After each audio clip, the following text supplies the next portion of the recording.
మాజీ మంత్రి కొడాలి నానిపై ప్రాసిక్యూషన్ కు ఏపీ ప్రభుత్వం అనుమతిచ్చింది. వైసీపీ హయాంలో జరిగిన పంచాయతీ ఎన్నికల సమయంలో చంద్రబాబు అప్పటి ఎన్నికల కమిషనర్ను కొడాలి నాని తీవ్రంగా దూషించారు. 2021లోనే స్థానిక కోర్టు అనుమతితో కొడాలి నానిపై కేసు నమోదైంది. అప్పట్లో మంత్రిగా ఉండడంతో కేసు విచారణకు ప్రభుత్వ అనుమతి తప్పనిసరిగా ఉంది.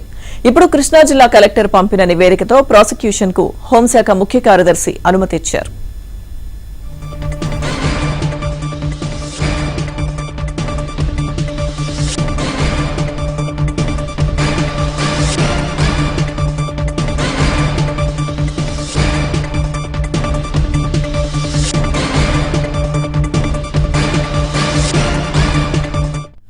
మాజీ మంత్రి కొడాలి నానిపై ప్రాసిక్యూషన్ కు ఏపీ ప్రభుత్వం అనుమతిచ్చింది. వైసీపీ హయాంలో జరిగిన పంచాయతీ ఎన్నికల సమయంలో చంద్రబాబు అప్పటి ఎన్నికల కమిషనర్ కొడాలి నాని తీవ్రంగా దూషించారు. ఇదే అంశానికి సంబంధించిన పూర్తి సమాచారం మా ఏపీ బ్యూరో చీఫ్ రామారావు అందిస్తారు. రామారావు. లక్ష్మీదుర్గ మాజీ మంత్రి కొడాలి నానిపై ప్రాసిక్యూషన్ కి రాష్ట్ర ప్రభుత్వం అనుమతి ఇచ్చింది. వైసీపీ ప్రభుత్వ హయాంలో జరిగిన పంచాయతీ ఎన్నికల సమయంలో అప్పటి ప్రతిపక్ష నేత ప్రస్తుత ముఖ్యమంత్రి చంద్రబాబు నాయుడు అప్పటి రాష్ట్ర ఎన్నికల కమిషనర్ నిమ్మగడ్డ రమేష్ కుమార్ పై కొడాలి నాని తీవ్ర దోషణలు చేశారు, దురుద్దేశాలను ఆపాదించారు.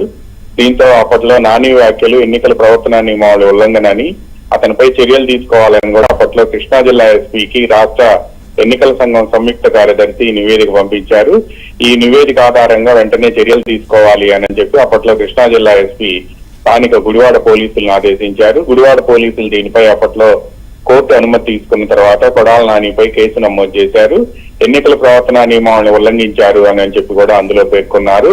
అయితే అప్పట్లో 2021 సంవత్సరంలో కొడాలి నాని మంత్రిగా ఉండటంతో ఆయనపై కేసు విచారించాలంటే కోర్టుకు తప్పనిసరిగా రాష్ట్ర ప్రభుత్వం అనుమతి అవసరం అని చెప్పి పేర్కొని రాష్ట్ర ప్రభుత్వానికి లేఖ రాసింది. అయితే అప్పటి నుంచి కూడా దీనికి సంబంధించి ఫైల్ ముందుకు కదలలేదు.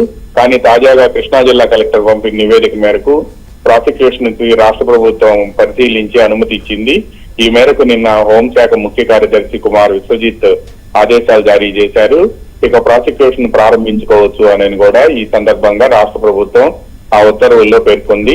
లక్ష్మీ దగ్గర. థాంక్యూ రామారావు.